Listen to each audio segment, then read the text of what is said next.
گفتاری ادبی از سلسله خوانشی بدیعی از روی پوستی داریوش رحیمزاده عشق ناتمام. قسم 22. آن منم کاندر میان خاک و خون بینی سره.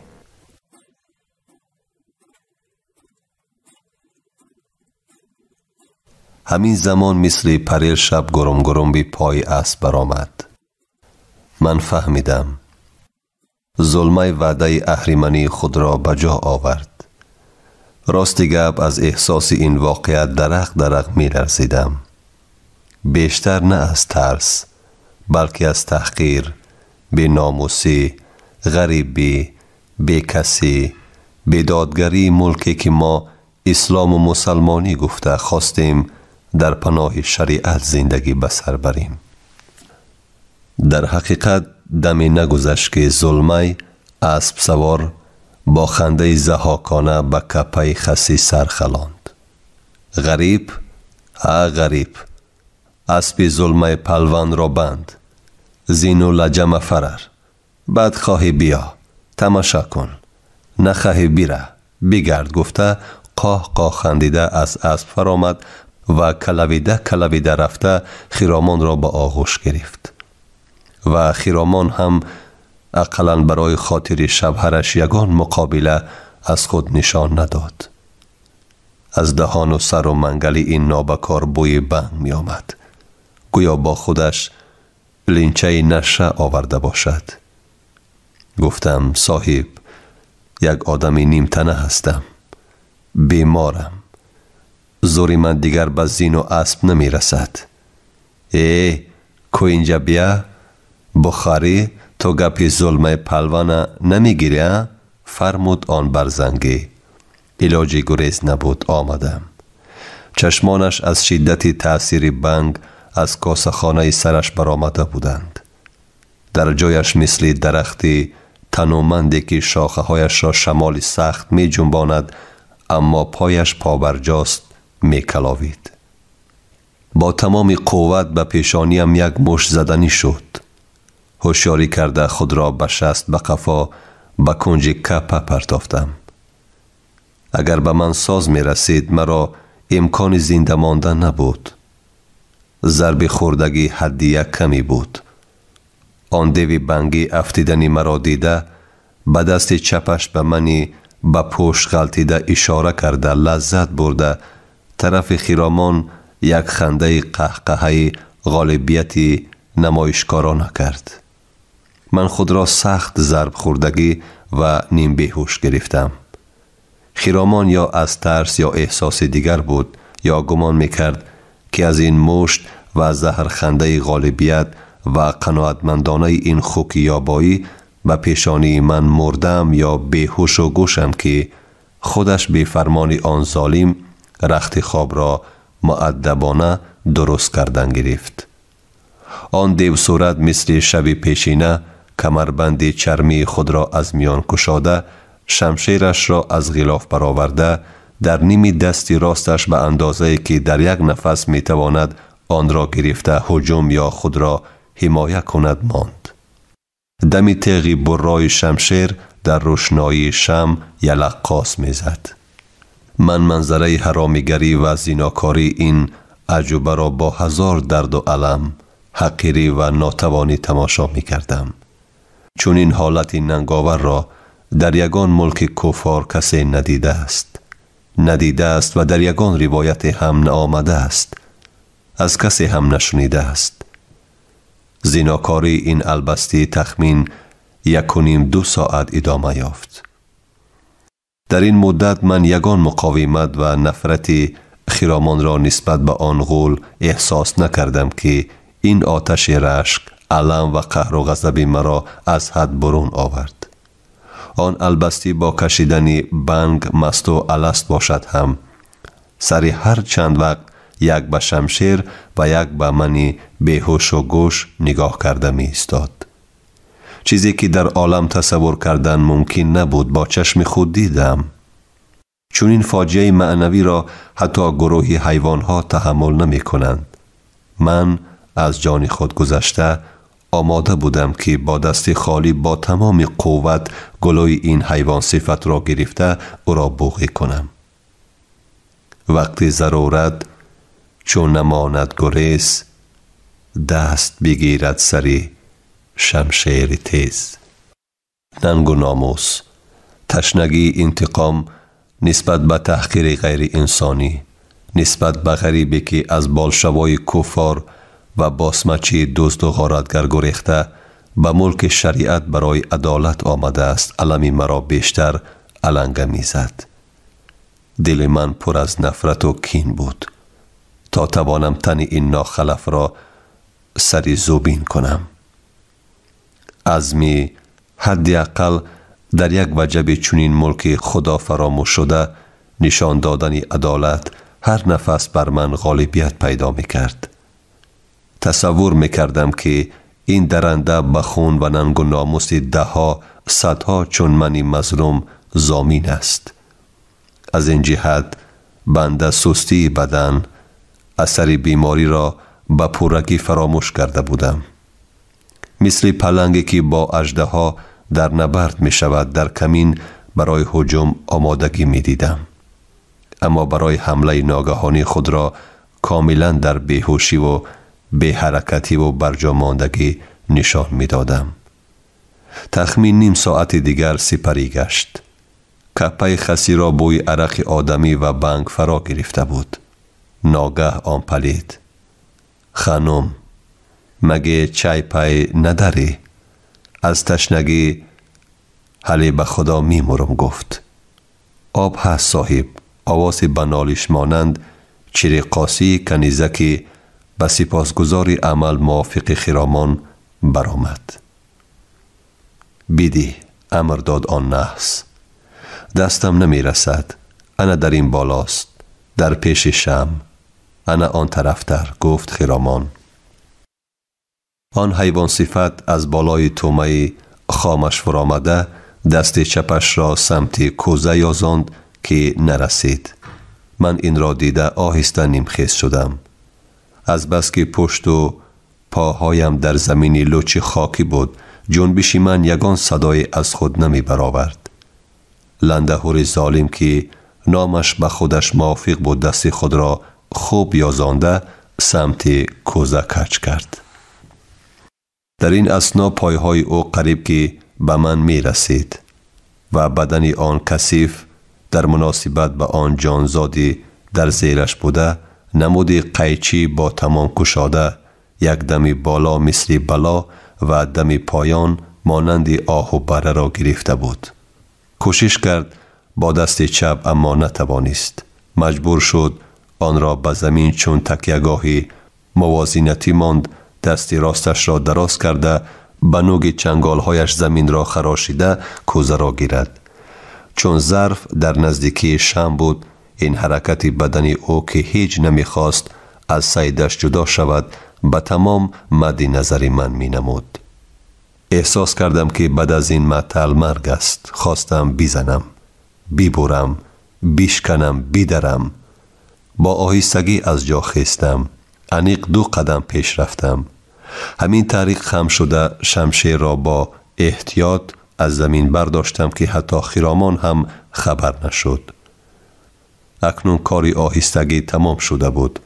شمشیر آهنی تیزی وزنین را 2 دسته به هوا برداشته با تمام زوری بازویی که در جان و تنم داشتم بر گردن قفس آن دیو از سمت گوش چپ به کتف راستش زدم. با چشم خودم جدا شدن آن سری تراشیده مثل خربوزه ذاتی لولمانندی تیرماهی کبودی او را دیدم و یک دم پس فشست فواره خون سیاه غلیظ از تصدیق این عمل هوش رفته مرا با آواز رعدآسای خرامان واه آچه به خود آورد. تنی از سر جدا شده آن حیوان یک چند لحظه دیگر می جنبید. بدنش مثل که گاوی را کشته باشند پا می زد و به هر طرف خون می پاشید. راستی من گاه گاهی با فرمان پدرم بزرگ گوسفندی را هم که حلال می کردم. با دست چپم چشم آن جانور را می پوشاندم که چشم من به چشم آن حیوان نرسد. دلم از این حرکت طبیعی انسان دائم خجل می گشت، اما از روی کین و نفرت و غضب و عداوت و تشنگی به مثل انتقام برای تصدیق ننگ و ناموس جوانمردی باشد که در نابود ساختن چنین اژدهار آدمخوار ذره احساس ترسم نکردم. جسد سربریده آن دیو البستی را از دستی به خرمه آب مایلش گرفته روی دیگر گرداندم. خرامان را از تگ آن آزاد کردم. از چه سبب باشد که تا هنوز در یک دستم شمشیر خونالود را داشته می ایستادم. چون خرامان از آن جانزادی مرده رها گشت، دستش را سوی من سپر کرده به زارت در آمد. مرا نزن، من هیچ عیبی ندارم گفته به ناله پرداخت و با آواز بلند گریه سر کرد. حوصله لباس پوشیدن را هم گم کرده بود. من اندک قفا رفتم. در آنجایی که از درب آن البستی خود را عقیب پرتافته بودم، پس زانوهایم نشستم و این منظره مدهش را تماشا می کردم. برداشت انیقمان بود که بعد این حادثه من هم دیگر زنده نخواهم ماند، اما اصلا اظهار پشیمانی و افسوس از این عمل نداشتم. گمان بردم که در این 3 روز راه 30 ساله زندگی را طی کردم. عالم و آدم، زمین و زمان، بیماری و تنصیحتی، مدار و بیمداری، دوستی و دشمنی، خودی و بیگانگی، اخلاق و معنویات، وفاداری و خیانت، وطنداری و غریبی، شریعت و شیطنت، کفر و دیانت، اسلام بازی و ایمان سازی، بنیادی و بیبنیادی طینت آدمی و از همه بیشتر جوهر نصیحت یگانه دوستان بیغرض پدر و مادر را درک کردم. یک دم رشته خیالم کنده شد. روی به واقعیت عینی آوردم. چی باید کرد؟ از جانی نبرآمده امید. ما زنده ایم. تا ریشه در آب امیدی ثمر است. خصم شکست، اما از این بدتر بعدی را نباید انتظار بود و فراهم آورد. اندیشه کردم که 2 بلا پیش ماست. یکی جسد این دیو، دیگر اسب این فاسق زناکار که می توانند با سفید شدن آسمان روزی ما را سیاه کنند و از این سنگین تر فاجعه رخ دهد. خرامان هنگ گریه می کرد. سبب اصلیش را تا حال نمی فهمم. با آنکه با چشم خود دیده بودم، دیگر جای و انگیزه تسلیت و رحم نمانده بود. خیز، لباست را پوش. مهمان را 2 کاسه گسیل کنیم. امر کردم من با قاطعیت. خرامان فرمانبردار شده بود. می فهمید من چی را در نظر دارم. گپ درباره کی می رود؟ با آن پلاس و کرپه همه پر از خون آن حیوان جسد را پیچانیده به بیرون کشیده، اسب صاحبش را به پستی آب پرتای پس کپه برده، آن نحس را مثل جوال پر از کنجاره در بالای اسب بار کردیم. بار افلاس را به تگ شکم اسب سخت بستیم و اسب را کتل کرده به سمت تیپه و دره های پیستزاری آن موضع حرکت نمودیم. بعد 1.5-2 ساعت راه پیمودن شب سیاه اندک سفید شدن گرفت. دیگر علاج پیش رفتن نبود. من جای مناسبی نابود کردن آن پلید را می کافتم. عاقبت یک چاه خشک شده آب پیدا نمودم. از روی ینتاق‌ها و خار و خس‌ها فهمیدم که سالهای سال با سبب خشکسالی‌های تکراری شکارچیان و پیستچینان از آن امیدی پیدا کردنی نمی را گم کردند. این چقوری بی‌تگ را مکانی آخرت آن کثیف انتخاب نمودم. جسد را در آن غار نااصل پرتافتم. پاخسه های گرد و اطراف را یک یک جمع کرده بالای آن نجس با شست هوا دادم که بویش اطراف را خلالدار نکند و این سیر به زودی ها آشکار نگردد. بعد آن خار و خس و بوته های خشک را به بالایش حواله کردم.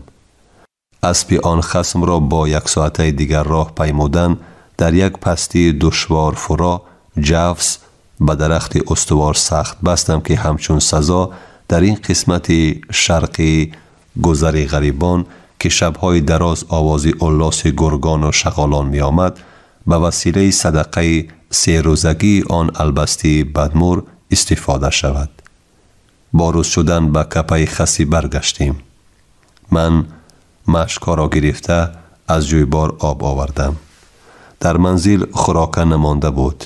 گلیم و کرپه و بالشتم کفنی آن آدمی دیوسار گشته بودند. بازار رفتنی شدم. به خیرامان فرمودم که تا آمدن من درون و بیرون هر جایی که ایز خونی آن غدار است شسته پاک کند. بازاری کردم. غذا و شالچه و کرپه و بالش هم خریدم. در بازگشت دیدم که خیرامان دستش را در آب خنک نزده است. در جایی که آن روز ایستاده بود نشسته زانوهایش را در آغوش گرفته سرش را خم کرده مثل آنکه ماتم گرفته باشد خپ و خاموش است. دیگر به او هیچ چیز نگفتم. ایزی آن حادثه را خاک روبه کرده در دوری های خانه نعین نابود کردم. لطه پاره را تر کرده تمام آلودگی های خس و نی و زمین را از آن افلاسی ها پاک نمودم. ایلیمچه نیم داشتی نو از بازار آورده را پرتافتم. به بیرون برآمده نفسی تازه گرفتم. اطراف ساکت و آرام بود. گذر غریبان روزها مثل آن که در آن ماتم باشد مردم همه به سر خم، دل پرغم و خاطری پریشان به کیم کجای پهن شده می رفتند. شام اکثر با دلی پرعلم و چشمانی پرنم برمی گشتند. شبها قبرستانی را می ماند که در آن از نفس گرم آدمی نشانی نبود. قریب از یگان کپه خسی حالت بندگی نشانی زندگی بر نمی آمد. خیرامان با من گپ نمی زد. میلی با او صحبت کردن هم بر من غریب و تحقیر دیده پیدا نمی شد. از عشق و دوستداری و محبت در دل من اثر نمانده بود. گرچند خود را آزرده شمارم هم عمل انتقامی که نسبت به آن پلید فاسق به افتخار و صداقت برای حفظ شأن جوانمردی انجام یافت به هر حال تسلای دلم گشت. امید زندگی توانی به زمین و آسمان به عالم نگریستن را به من بازگرداند. هرچند این اولین و شکر که آخرین عمل در زندگی فوق‌العاده من بود، در قهر و غضب و انتقام بنده شکایت غم‌آلود 10 نفر مثل محتاج و محتاج ها که دادی بیدادی از همین گروه پلیدها نسبت به غریبان، بیکسان و بینوایان می زدند مرا تسکین می بخشید و سربلند می کرد. اما دیگر زندگی من و خیرامان مثل پیشینه نبود. آن حسن و جمالی که با 1000 عشق و هوس توصیفش می کردم مانند گلزار یک زمان دلربایی می نمود که به بخت بد تقدیر سیلابه لای آلود آن را لسیده گذشته و در اثر آن قامت گلها خمیده به یک سو خوابیده و تراوت آن در یاد دهقان گل پرور و گلچین مانده. صاحبی باغ گرداگرد آن می گردد، با 1000 درد و علم به این باغ نگاه می کند.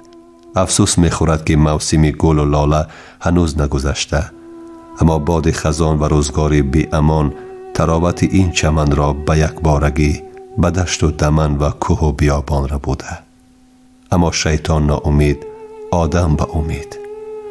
شاید با گذشت زمان و تغییر مکان روح آدمیزاد هم خورد تکان. با همین یأس و ناامیدی 3 شبانه روز سپری شد. امید زندگی گویا خیره می گشت. در دنیا 2 غم به انسان بیشتر مؤثر بوده است، یکی بی کسی، دیگری بی وطنی و غریبی. بی کسی هست به انسان به کوه و دمن، چو باد شرطه به اندام غم. سگ و دربان چو یافتند غریب، این گریبانش گیرد آن دامن.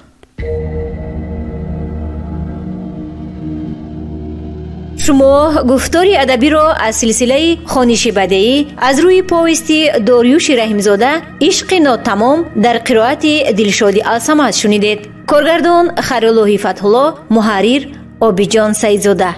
انجام قسم 22.